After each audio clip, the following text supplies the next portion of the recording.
തിരുവനന്തപുരം വർക്കലയിൽ വിദ്യാർത്ഥികൾ തമ്മിലുണ്ടായ ഒരു ഏറ്റുമുട്ടലിന്റെ വാർത്തയിലേക്കാണ് ഇനി 20th അവർ പോകുന്നത്.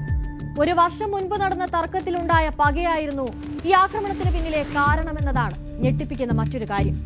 കുട്ടികൾ തമ്മിൽ നടന്ന ആക്രമണം മുതിർന്നവർ കൂടി ഏറ്റെടുത്തതോടെയാണ് സംഘർഷം കൂടുതൽ രൂക്ഷമായത്.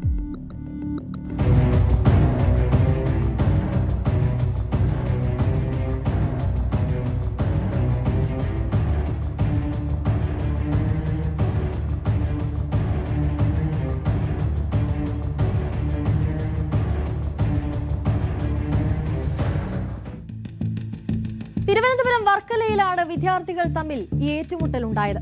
കഴിഞ്ഞ ശനിയാഴ്ച വൈകിട്ട് വർക്കല പണയിൽക്കടവ് പാലത്തിന് സമീപത്തായിരുന്നു ആക്രമണം നടന്നത്. ഏറ്റുമുട്ടലിന് പിന്നിലെ കാരണമാണ് അതിലും ഭയപ്പെടുത്തുന്നത്.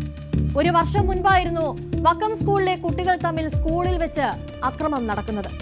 അന്നത്തെ ആക്രമണത്തിന് പിന്നാലെ തന്നെ അത് പോലീസ് കേസ് ആവുകയും ചെയ്തിരുന്നു. അന്ന് കേസ് കൊടുത്തതിലെ വൈരാഗ്യമാണ് ഇന്നൊരു വർഷം പിന്നിട്ടപ്പോഴും ഇത്തരമൊരു സംഘർഷമുണ്ടായതിന് പിന്നിലെ പ്രധാന കാരണം. സംഘർഷത്തിന്റെ ദൃശ്യങ്ങൾ അടക്കം പുറത്തു വന്നിട്ടുമുണ്ട്. ആ ദൃശ്യങ്ങൾ കൂടിയൊന്ന് കാണാം.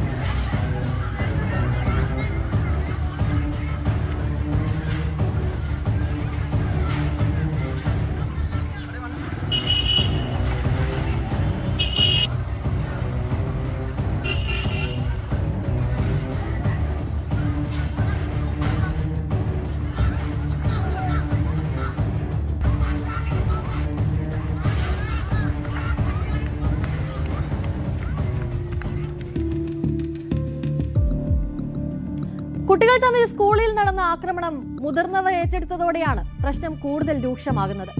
കത്തിയും മരക്കഷ്ണങ്ങളും ഒക്കെ ഉപയോഗിച്ചായിരുന്നു ഈ സംഘത്തിന്റെ ആക്രമണം. സംഭവത്തിന് പിന്നാലെ പരിസരവാസികളും നാട്ടുകാരുമൊക്കെ വലിയ ഭീതിയിലായി. ആക്രമണത്തെ തുടർന്ന് പ്രദേശത്ത് വാഹന ഗതാഗതം അടക്കം തടസ്സപ്പെടുന്ന ഒരു സാഹചര്യവുമുണ്ടായി. പ്രദേശത്ത് ലഹരി മാഫിയകളുടെ സാന്നിധ്യമുണ്ടോ എന്നും പോലീസ് ഇപ്പോൾ അന്വേഷിക്കുന്നുണ്ട്.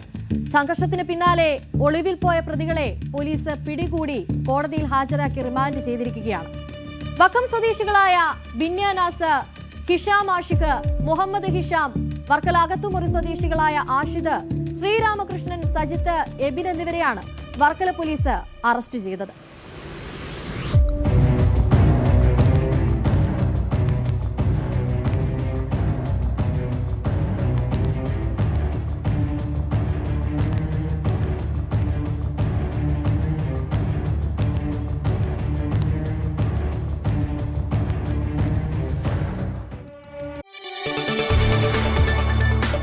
കൂടുതൽ വാർത്തകൾക്ക് News 18 Keralam YouTube channel subscribe ചെയ്യുക.